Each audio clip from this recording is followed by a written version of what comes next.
Selamat malam, anak-anak, para remaja, pemuda, Bapak Ibu, Jemaat GKJ Pondok Gede beserta Bapak Ibu Adi Yosua. Kita bersyukur pada malam hari ini kita bertemu kembali di dalam Rema, renungan malam di dalam masa Prapaskah. Disinilah ada satu kebersamaan di antara keluarga kita. Ada satu kebahagiaan kita bisa bersama-sama dalam satu keluarga untuk memprioritaskan bersama-sama membahas tentang firman Tuhan. Apa yang kita bicarakan adalah mengenai kehendak-Nya. Untuk itu marilah kita berdoa, mohon pimpinan Roh Kudus di dalam kita mencoba memahami akan kehendak-Nya. Mari kita berdoa. Malam hari ini kami mengucap syukur untuk sepanjang hari dalam minggu ini, Tuhan menyertai kami. Di dalam segala pergumulan kami, baik suka dan duka, baik kegembiraan maupun kesedihan, apapun yang ada di hadapan kami, itu harus kami syukuri.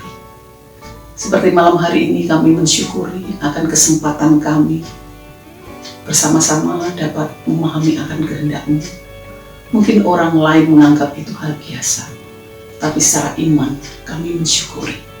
Ini adalah berkat Tuhan untuk kami mendengarkan firman-Mu. Sertai kami semua Tuhan. Demikian juga hamba-Mu dalam mencoba mewartakan akan kehendak-Mu. Terima kasih melalui Roh Kudus-Mu. Kami selalu menyandarkan keinginan kami, penyerahan diri kami di dalam nama Tuhan kami Yesus Kristus. Kami berdoa. Amin. Bapak Ibu yang terkasih, saudara-saudara semua, malam hari ini kita mencoba memahami akan motivasi dalam kita melakukan kasih. Seringkali kita kan sudah biasa mendengar kata kasih, kasihlah sesamamu manusia, kasihlah sesamamu yang membutuhkan, kasihlah, berbuatlah kasih. Kasih itu tidak asing lagi bagi kita semua.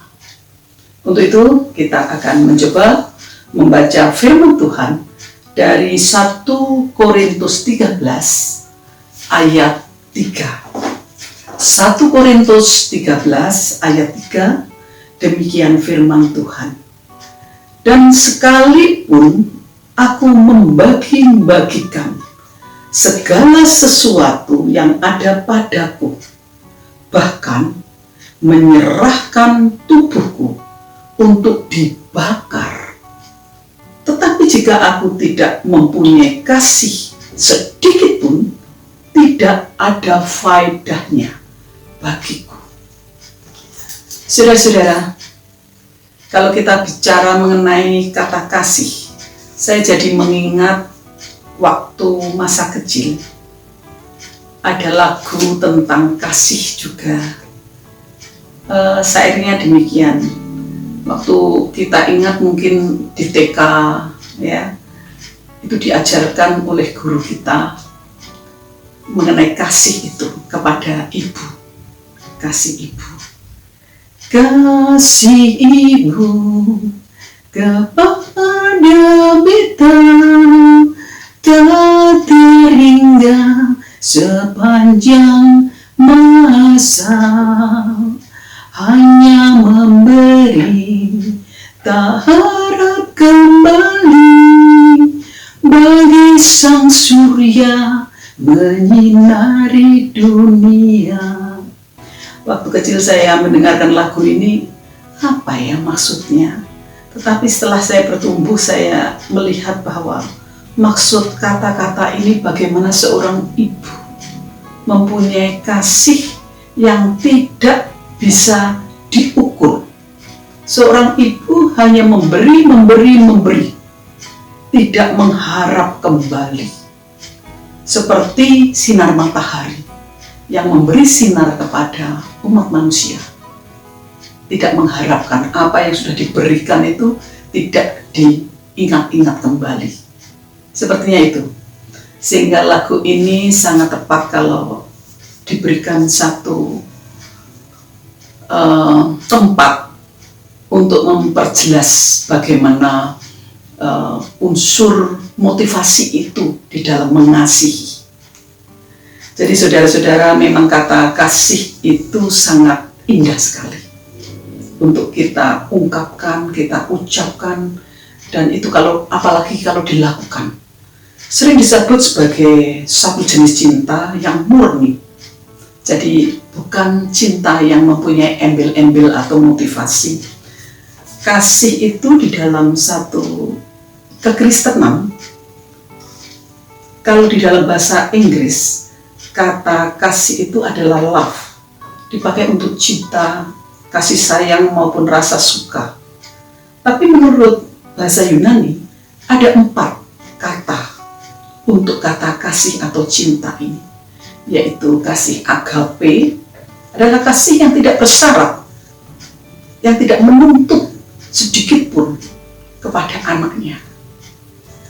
Dan juga kata kasih di dalam hal ini selain agape adalah eros, adalah menggambarkan cinta yang menginginkan, yang ingin, bukan yang berkorban.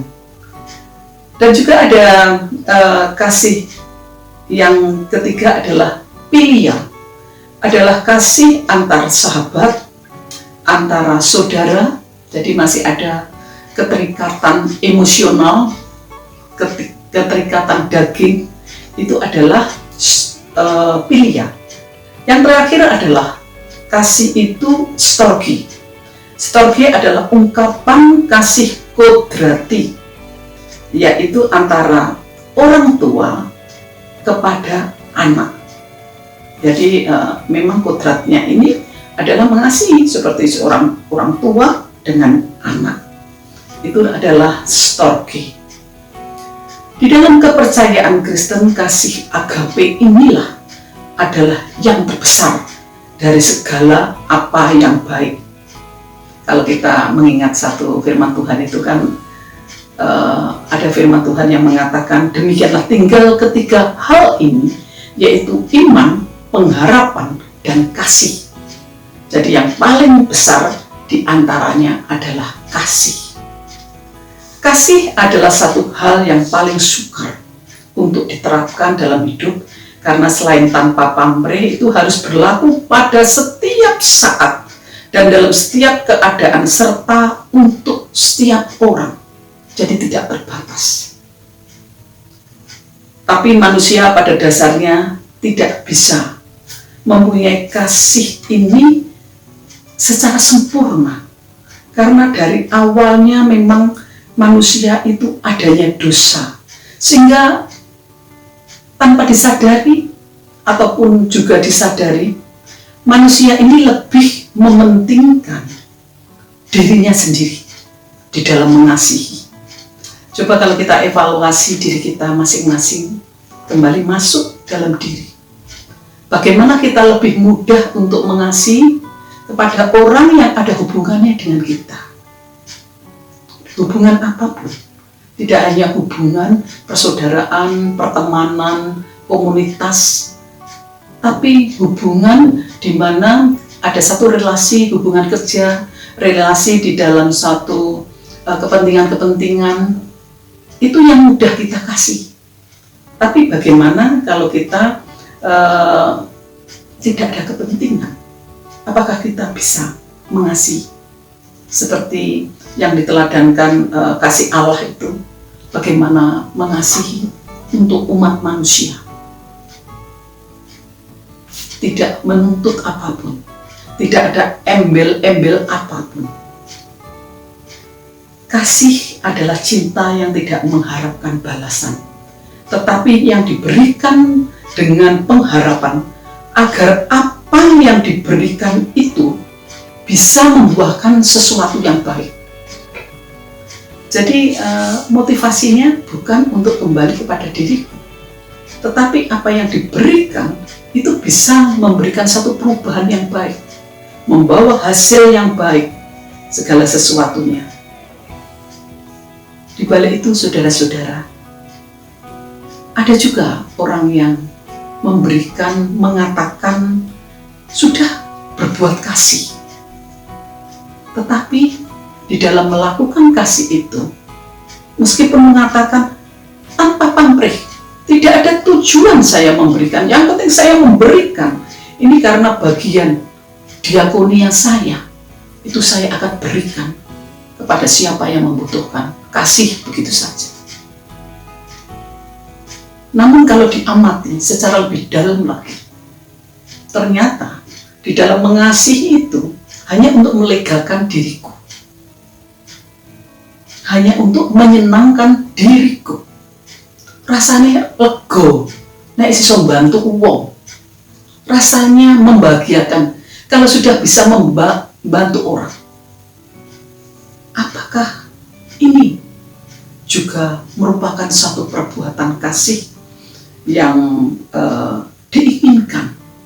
Kalau kita lebih dalam lagi, mencoba mengamati kasih yang diinginkan Tuhan itu adalah kasih yang benar-benar tepat sasaran.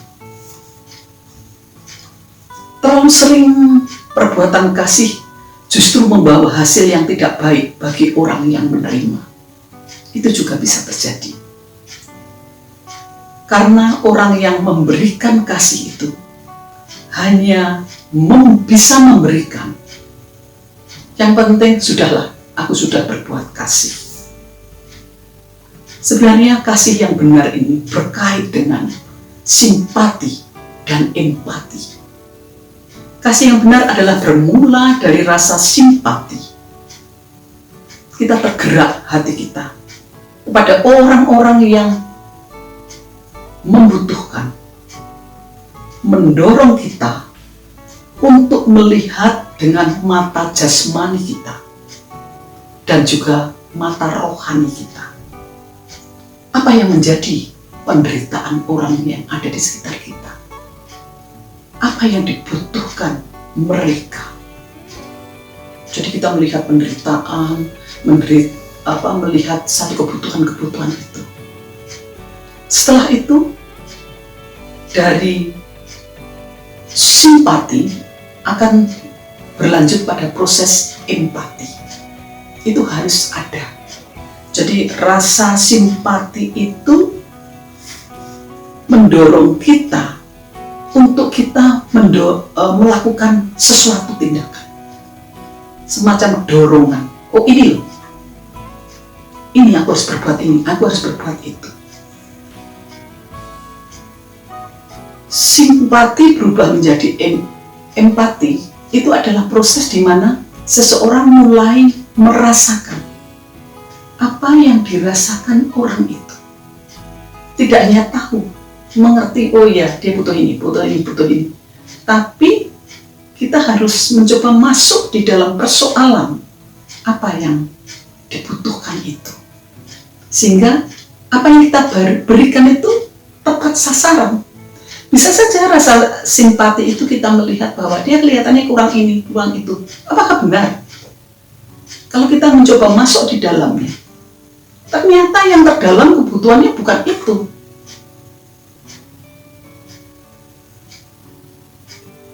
Jadi di dalam melakukan tindakan kasih itu, kenapa dibutuhkan simpati dan juga empati supaya tepat sasaran apa yang kita berikan. Tindakan ataupun bantuan kita itu tidak harus berupa materi saja. Seakan-akan kalau kita sudah memberikan sesuatu materi, itu sudah tepat sasaran. Padahal bisa saja orang itu tidak hanya butuh materi itu, tapi yang dibutuhkan adalah kekuatan. Satu advice atau nasihat, dukungan, penguatan itu perlu juga bisa kita berikan. Doa, pengajaran, pujian pun juga bisa dibutuhkan oleh seseorang. Jadi kita melihat pergumulan-pergumulan seseorang itu. Apa yang tepat untuk orang tersebut? sehingga kita bisa mengerjakan kasih itu tepat sasaran. Kasih yang diajarkan Tuhan kepada kita tidak sia-sia. Sehingga seperti yang dikatakan di dalam 1 Korintus tadi 13 ayat 3, dikatakan apa? Sekalipun aku telah membagi-bagikan segala sesuatu yang ada padaku. Maksudnya di sini adalah hal-hal yang sudah kita berikan, apapun, sampai dikatakan sampai dibakar sekalipun, menyerahkan tubuh untuk dibakar. Tapi jika tidak mempunyai kasih, tidak ada faedahnya bagiku. Maksudnya kasih ini adalah kasih yang seperti diajarkan Tuhan pada kita. Ya, kalau kita lanjutkan di dalam ayat selanjutnya, ya dijelaskan kasih itu bagaimana. Namun di dalam proses dukungan kepada seseorang, itu ternyata setelah dilandasi dengan kasih yang diinginkan Tuhan itu, kita harus lanjutkan kepada empati dan simpati. Kepada simpati dan kepada empati. Inilah, saudara-saudara, satu pelaksanaan kasih itu sepertinya mudah. Namun di dalam satu hal yang diajarkan Tuhan, kita harus benar-benar dalami apa yang sesungguhnya melandasi seseorang untuk berbuat itu. Jadi tidak sekedar berbuat saja. Kiranya dalam masa penghayatan, masa Prapaskah ini, banyak hal yang kita lakukan untuk menunjukkan kasih pada sesama. Biarlah di dalam melakukan kasih itu, kita benar-benar belajar dari 1 Korintus 13 itu, ayat 3, sebenarnya sampai dengan ayat 7. Karena ayat 4, 5, 6, 7 itu adalah menjelaskan tentang bagaimana bersikap kasih itu. Namun saya petik di ayat 3 saja ini karena berkait dengan dalam mengasihi. Ada kaitannya dengan simpati dan empati. Kiranya Tuhan memberkati kita semua dalam melakukan kasih ini. Empati dan simpati dalam hidup kita jangan sampai kita lupakan untuk berbuat kepada orang lain. Amin. Mari kita berdoa. Terima kasih untuk kasih yang Tuhan ajarkan kembali kepada kami semua. Kiranya kasih yang kami lakukan bukan sekedar kami melakukan kasih biasa saja Tuhan, yang tidak ada tujuan sehingga kami melakukan sesuatu yang kita anggap baik, itu sudah tepat sasaran. Pada malam hari ini Tuhan mengingatkan kembali kepada kami semua bahwa kami harus melakukan satu aksi mengasihi sama kami itu sesuai dengan tepat sasaran seperti yang Tuhan ajarkan, bahwa kami harus bersimpati melalui mata rohani dan jasmani kami, namun kami juga harus berempati sesuai dengan kebutuhan yang tepat bagi mereka. Ajarkanlah Tuhan kepada kami semua, tidak terbatas oleh usia, dari anak-anak, remaja, pemuda, para orang tua, bapak ibu kami yang sudah yusuf, kami dapat melakukan kasih itu dimanapun kami berada, tidak dibatasi oleh ruang dan waktu, karena kami Tuhan pakai untuk mewartakan kasih-Mu ini ke dalam dunia. Terima kasih Tuhan untuk kasih yang Tuhan berikan pada kami. Biarlah kami dapat salurkan kepada sekitar kami. Terima kasih Tuhan. Kami serahkan doa ini hanya di dalam nama Tuhan kami Yesus Kristus, menebus dosa kami yang hidup. Amin.